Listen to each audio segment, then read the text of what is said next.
TVK பெண்களை விபச்சாரி என்று சொன்ன பொன்ராஜ். இதற்கு தமிழகம் முழுவதும் கொந்தளித்த பெண்கள். உடனடியாக டிஜிபி அலுவலகத்துல போய் கம்ப்ளைண்ட் கொடுத்த டிவிகே தலைவர் விஜய். என்ன காரணத்தினால டிவிகே பெண்கள் விபச்சாரி அப்படிங்கிற மாதிரி பொன்ராஜ் விமர்சனம் பண்ணாரு. ஸ்டார்டிங்ல இருந்து இப்போ வரைக்கும் என்ன நடந்துட்டு இருக்குது இதெல்லாம் பத்தி தான் ஃபுல் டீடைல் தான் நம்ம இந்த வீடியோல பார்க்க போறோம். நான் உங்க சொன்னா இந்த வீடியோக்குள்ள போறதுக்கு முன்னாடி இந்த வீடியோ பத்தின கருத்து ஏதாவது உங்களுக்கு இருந்துச்சுன்னா தாராளமா கமெண்ட்ல சொல்லுங்க. ஏன்னா உங்களுடைய கமெண்ட்டை பார்த்துட்டு தான் நாங்க நெக்ஸ்ட் வீடியோ இன்னும் பெஸ்டா எடுக்கிறதுக்கு ரொம்பவே யூஸ்ஃபுல்லா இருக்கும். வாங்க வீடியோக்குள்ள போய் பார்த்து தெரிஞ்சுக்கலாம். ஃபர்ஸ்ட் இந்த பொன்ராஜ் யார் அப்படின்னு பாத்தீங்கன்னா முன்னாள் குடியரசுத் தலைவர் ஏபிஜே அப்துல் கலாமின் அறிவியல் ஆலோசகராகவும் இப்போ திமுகவோட ஆதரவாளராகவும் இருக்கிறாங்க அப்படிங்கிற மாதிரி சொல்றாங்க. இந்த பொன்ராஜ் தான் டிவிகே பெண்கள் விபச்சார கூட்டம் அப்படிங்கிற மாதிரி சொல்லியிருக்கிறாங்க. என்ன காரணத்தினால சொன்னாங்க அப்படின்னு பாத்தீங்கன்னா ஒரு பொண்ணு என்ன சொல்றாங்கன்னா என்னுடைய கணவரை விட எனக்கு விஜய ரொம்ப பிடிக்கும் அப்படிங்கிற மாதிரி ஒரு பொண்ணு சொல்றாங்க. இன்னொரு பொண்ணு என்ன சொல்றாங்க அப்படின்னு பாத்தீங்கன்னா விஜய்க்கு நாங்க அக்காவாக இருப்போம், தங்கச்சியாகவும் இருப்போம், ஏன் பொண்டாட்டியா கூட இருப்போம். அந்த அளவுக்கு விஜய ரொம்ப பிடிக்கும். அதனால நாங்க எப்பவுமே விஜய்க்கு ஆதரவாக தான் இருப்போம் அப்படிங்கிற மாதிரி இன்னொரு பொண்ணு சொன்னாங்க. இத பார்த்துக்கிட்டு தான் இந்த பொன்ராஜ் என்ன பண்ணிருக்காங்க அப்படின்னு பாத்தீங்கன்னா டிவிகே பெண்கள் விபச்சாரி கூட்டம் அப்படிங்கிற மாதிரி விமர்சனம் பண்ணாங்க. நல்லா புரிஞ்சுக்கோங்க.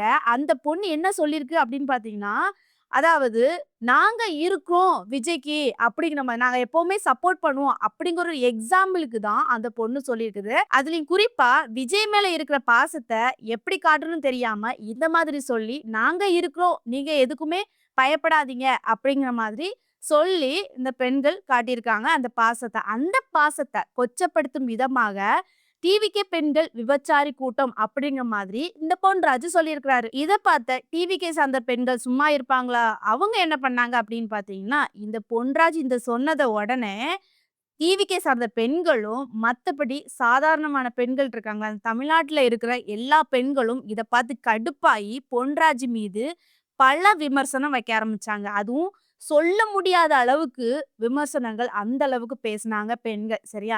ஆல்ரெடி அதுல பொன்ராஜே சொல்லியிருந்தாரு. என்ன சொல்லியிருந்தாரு தெரியுமா? எனக்கு நிறைய காலையில இருந்து வந்துகிட்டே இருக்குது, நிறைய மெசேஜ் வந்துகிட்டே இருக்கு, என்னால கேட்க முடியல அப்படிங்கிற மாதிரி அவர் வாயாலே இருந்து சொல்லியிருந்தாங்க. அந்த அளவுக்கு டிவிகே பெண்களும் மத்த தமிழ்நாடு முழுவதும் இந்த பெண்களும் என்ன பண்றாங்க அப்படின்னு பாத்தீங்கன்னா எப்படி பெண்களை விபச்சாரி அப்படிங்கிற மாதிரி சொல்லலாம் அப்படிங்கிற மாதிரி பல கருத்துக்களை முன் வச்சுட்டே இருந்தாங்க. இதை பார்த்துக்கிட்டு விஜய் அவர்கள் சும்மா இருப்பாங்களா? கண்டிப்பா உச்சக்கட்ட கோபத்துலதான் அடைஞ்சிருப்பாரு அப்படிங்கிற மாதிரி சொல்லி ஆகணும். விஜய் அவர்களும் செங்கோட்டையும் சேர்ந்து சென்னை டிஜிபி அலுவலகத்துல போய் நேர்ல பார்த்து இந்த மாதிரி பொன்ராஜ் இப்படி எங்களுடைய டிவிகே சார்ந்த பெண்களை விபச்சாரி கூட்டம் அப்படிங்கிற மாதிரி சித்தரித்து பேசினாங்க, அதனால நீங்க கண்டிப்பா நடவடிக்கை எடுக்கணும் அப்படிங்கிற மாதிரி கம்ப்ளைண்ட் கொடுத்துட்டு வந்தாங்க. அது மட்டும் இல்லாம விஜய் பொன்ராஜி கண்டனம் தெரிவிக்கும் விதமாக அவருடைய எக்ஸ் தளத்துல ஒரு பதிவு ஒன்று வெளியிட்டிருந்தாரு. அதுல என்ன சொல்லியிருக்காரு அப்படின்னு நம்ம பார்த்தோம்னா இந்த மண்ணின் பெருமைக்கும் போற்றுதலுக்கும் உரிய என் அம்மா அக்கா தங்கைகளை தரைகுறைவான சொல்ல போனா வார்த்தையால் திமுகவின் ஆதரவாளராக செயல்பட்டு வரும் கைக்கூலி ஒருவர் வாய்க்கு வந்தபடி விமர்சித்திருக்கிறார். திமுக தலைமையின் அரவணைப்பிலும் ஆதரவிலும் செய்யப்படும் இத்தகைய ஆதாய சூதாடிகளுக்கு தமிழக வெற்றி கழகத்தின் சார்பாக வன்மையான கண்டனத்தை தெரிவித்துக் கொள்கிறோம். இது போன்ற நபர்கள் மீது எவ்வித நடவடிக்கையும் எடுக்காத திமுக அரசையும் வன்மையாக கண்டிக்கிறேன் அப்படிங்கிற மாதிரி சொல்லியிருக்காங்க.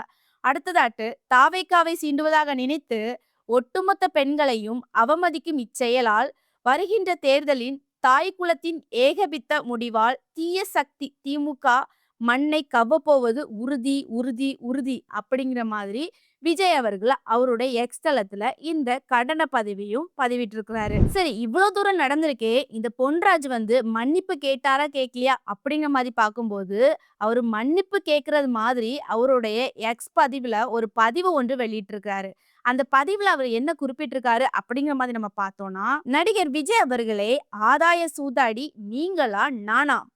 உங்களை தலைவன் என்று நேசிக்கிற பெண்களின் சில பேர் ஊடகங்களின் தரம் தாழ்ந்து அக்காவா இருப்போம், தங்கச்சியா இருப்போம், விஜய்க்கு பொண்டாட்டியா கூட இருப்போம் என்று பொது வெளியில பேசியதை கண்டித்து திருத்தாமல் அதை ரசித்து கொண்டிருந்த நீங்கள் ஆதாய அரசியல் சூதாடியா நானா அப்படிங்கிற மாதிரியும் எனக்கு என் புருஷனை விட விஜய் தான் பிடிக்கும் என்ற பெண்மணியை கண்டித்து திருத்தாமல் ரசித்து கொண்டிருந்த நீங்கள் அரசியல் ஆதாய சூதாடியா நானா? குப்பை கூட்டுறவ கூட 4 புருஷன் வச்சிருக்கான்னு ஒரு மாணவி பேசி பின்னர் செயலுக்கு வருத்தம் தெரிவித்தாரே, அதை கூட ரசித்து கொண்டிருந்த நீங்கள் அரசியல் ஆதாய சூதாடியா நானா? உங்களை அரசியல் ரீதியாக நான் செய்யும் விமர்சனங்களுக்கு பதில் சொல்ல வக்கில்லாமல் எதற்கெடுத்தாலும் திமுக பின்னால் இருக்கிறது என்று திமுக பேபியை பிடித்து எதை சொன்னால் பித்தம் தெளியும் என்று அலையும் நீங்கள் அரசியல் ஆதாய சூடியா நானா? இன்று காலையிலிருந்து இப்ப வரைக்கும் நூற்றுக்கணக்கான மிரட்டல் கால்கள் சமூக வலைதளத்தில் வாட்ஸ்அப்பில் என்னையும் என் குடும்பத்தையும் இழிவாக தரைகுறைவாக பேசி திட்டுவதற்கு தான் வெர்ச்சுவல் வாரியர்களை உருவாக்கி வைத்திருக்கிறீர்களா? என்ன ஒரு இழிநிலைக்கு இறங்கி இருக்கிறீர்கள்? அரசியலில் நான் கேட்கும் கேள்விக்கு பதில் சொல்ல வக்கு இல்லை என்றால் இப்படியா வசைபாடுவது? நான் பெண்களை எப்போதுமே கண் போல போற்றுவன்.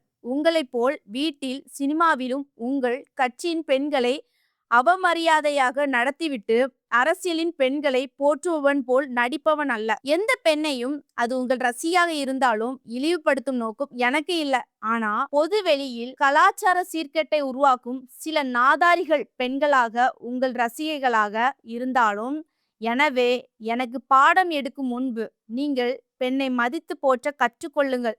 உங்களுக்காக காயம்பட்டு உயிரிழந்த இளைஞர்களின் குடும்பம் பெண்களிடம் மன்னிப்பு கேளுங்கள். உங்கள் கட்சி பெண்களுக்கு உங்கள் கட்சி ஆட்களால் இழைக்கப்படும் பாலியல் பலாத்காரத்திற்கு ஆளாக்கப்பட்ட பேட்டி கொடுத்த பெண்ணிடம் மன்னிப்பு கேளுங்கள்.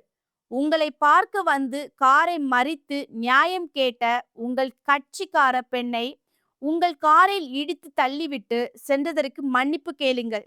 இதை முதலில் நீங்கள் செய்தால் நானும் என் சொல்லால் காயப்பட்ட பெண்ணிடம் மன்னிப்பு கேட்கிறேன். மீண்டும் சொல்கிறேன், நான் எந்த பெண்ணையும் பொதுவாக அவதூறு சொல்லவில்லை. அப்படி சொல்லவும் மாட்டேன். எனவே தொடர்ந்து அலைபேசி மிரட்ட தொடர்ந்தால் சட்டப்படி நடவடிக்கை எடுப்பேன். வே. பொன்ராஜ் முதல்வர் கவனத்திற்கு M.K. ஸ்டாலின் அப்படிங்கிற மாதிரி அவரு அந்த எக்ஸ் பதிவுல சொல்லியிருக்கிறாரு. அதாவது அவர் என்ன சொல்லியிருக்காரு அப்படின்னு பாத்தீங்கன்னா, மன்னிப்பு கேட்டது மாதிரியும் கேட்காதது மாதிரியும் அப்படிங்கிற மாதிரி தான் எக்ஸ்ல வந்து பதிவு வெளியிட்டிருக்கிறாரு. என்னோட கருத்து என்ன அப்படின்னு பாத்தீங்கன்னா, இந்த பொன்ராஜ் இந்த அளவுக்கு சித்தரிச்சு பேசினது 100க்கு 100 தவறு அப்படிங்கிற மாதிரி தான் சொல்லுவேன். ஏன் அப்படின்னு பாத்தீங்கன்னா, ஆல்ரெடி அந்த பெண் தொண்டர் வந்து விஜயின் மீது அளவு கடந்த பாசத்தை தான் அந்த மாதிரி காட்டினாங்க. அத இந்த பொன்ராஜ் வந்து புரிய வைக்கணும் அப்படின்னா எவ்வளவோ இருக்குது. அதை சொல்லி வந்து புரிய வைக்கலாம். இப்படி டிவிக்கு பெண்கள் வந்து விபச்சார கூட்டம் அப்படிங்கிற மாதிரி சொல்லணும் அப்படிங்கிற மாதிரி கிடையாது. என்னத்துக்காக அப்படி சொல்றாங்கன்னு எனக்கு தெரியல. அதாவது இவருக்கு வந்து டிவிக்கேவை பிடிக்காம இருந்திருக்கலாம். டிஎம்கே நல்லா பிடிச்சிருக்கும். அதனால டிவிகேய கழுவி கழுவி ஊத்திருக்காங்க. இதுக்காக அந்த பெண்கள வந்து இந்த மாதிரி அவதூறா பேசணும் அப்படிங்கிற மாதிரி அவசியம் கிடையாது. ஏன் அப்படி பேசணும்னு இருந்துச்சுன்னா, உங்களுக்கு டிவிகேவ பிடிக்கல, உங்களுக்கு பேசணும் அப்படின்னு இருந்துச்சுன்னா, அவங்களுடைய கொள்கை என்ன, கோட்பாடு என்ன அப்படிங்கிற மாதிரி நீங்க பேசலாமே. எதுக்கு பெண்கள எதுக்கு நீங்க இந்த மாதிரி இழிவுபடுத்தி பேசுனீங்க? பொன்ராஜ், நீங்க வந்து ஆல்ரெடி முன்னாள் குடியரசுத் தலைவர் ஏபிஜே அப்துல் கலாமோட ஆலோசகராக இருந்தவர். அப்படிப்பட்ட நீங்க பெண்கள இந்த மாதிரி அவதூறா பேசுனது ரொம்பவே தப்பு அப்படிங்கிற மாதிரி தான் சொல்லியாகணும். அதாவது இப்படிப்பட்ட நீங்க எப்படி கொண்டு போணும் அப்படின்னு பார்த்தீங்கன்னா, அரசியல இந்த மாதிரி தான் இருக்கணும். இப்படிதான் நெறைய பேத்துக்கு புரிய வைக்கணும். இப்படிதான் சொல்லணும் அப்படிங்கிற மாதிரி ஒரு நல்ல பொசிஷனுக்கு கொண்டு போறவங்க தான் நீங்க. ஆனா, நீங்க வந்து உங்களுக்கு டிவிக்கே பிடிக்காததுனால, டிவிக்கேவ மொத்தமா காலி பண்ணும் விதமாக டிவிக்கே பெண்கள் இப்படிதான், டிவிக்கே தொண்டர்கள் இப்படிதான் அப்படிங்கிற மாதிரி நீங்க வந்து ஒரு குற்றச்சாட்ட நீங்க வச்சிருக்கீங்க. சரியா? இப்போ நாளைக்கு நீங்க இந்த மாதிரி இப்போ பேசியிருக்கீங்க. நாளைக்கு டிவிகே சார்புல இருந்து டிஎம்கேவ வந்து ஒரு மாதிரி அவதூறா பேசுறாங்க, இழிவுபடுத்தி பேசுறாங்க. நீங்க சும்மா இருப்பீங்களா? இது அரசியல் நாகரிகமா? இது நாகரிகமே கிடையாது. இப்படி மாத்தி மாத்தி பேசணும்னு நெனச்சா பேசிக்கிட்டே இருக்கலாம். கண்டிப்பா நீங்க வந்து இந்த பெண்கள விபச்சாரி அப்படிங்கிற மாதிரி சொன்னது 100% வந்து தப்பு அப்படிங்கிற மாதிரி தான் சொல்லுவேன்.